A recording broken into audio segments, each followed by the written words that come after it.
So the left-hand one beforehand, red circle around your head, that line represents where your shoulders are going to swing on, okay?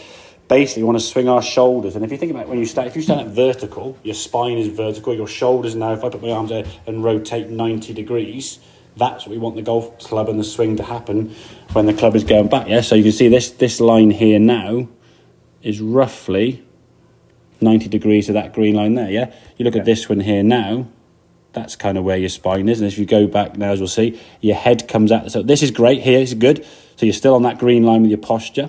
Okay, club's nice and front. It's from here now where all things go a little bit haywire, and you start doing this. So you start standing up, left arm gets very low, and your head now coming out the circle. Your shoulder line now is kind of pointing sort of over here somewhere, yeah? What you want to do now is get the sensation that you're swinging those shoulders steeper. You're staying on posture. The club is now getting higher, yeah? The club gets back here, same good spot here now. If there was a wall there behind you, you're probably missing that wall if it's on the screen, as you can see. And there's your backswing there. Head hasn't moved, is it? Right. Shoulders are on line with that green line nicely. You go back a bit further, you go. And then from there, we can now just transition the club back down on that same good line. What you instinctively do there, because of this movement here now, your brain sees where that ball is. And in some ways, if you just look at that there, it's almost like, how do you look at the game? It's like, you're like trying to, so in that first moment now, you're like, where's the ball?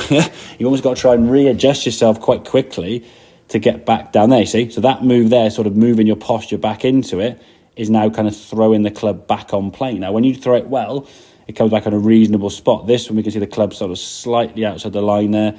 That shaft there, sort of going through the golf ball, or just about through it there. It's Healy-ish based, yeah? This one here now, your head's going to stay in that circle, yeah? There's no need now for your head to kind of like make a massive sort of sudden move. So if we look at that there, look at the clubs coming from there. That looks a much more, again, it's a bit toey because you're obviously adjusting to not shank it, okay? Yeah. But look at the movement of your body there with your head and your spine. Everything now is staying kind of in the circle on the green line, yeah? And the club's working down through the angles you want, that club and the right forearm nicely in line. This is good, yeah? Yeah. We do that with this same swing here now.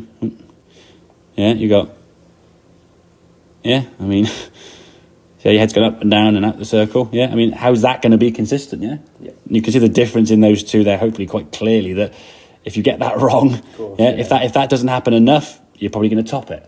If it happens too much, you're going to hit the old unmentioned and shank it. If you do it just right, as in this case, wasn't too bad, you got back to the circle, it's an all right shot. Yeah. But it's just relying on too many opportunities that could go wrong. I mean, if the ball's above your feet, below your feet, different length club, different this, all these other elements that come into a game of golf, at least this one now is striking again a little bit toey and then turning through. Your follow through is fine, you go through sort of a fairly decent spot there, okay? But the good thing is sort of post impact here now, your spine angle sort of nicely maintained on that green line for a good majority of that swing. So yeah, I think for you, as I said, the practice would be start a distance from a wall behind you at home.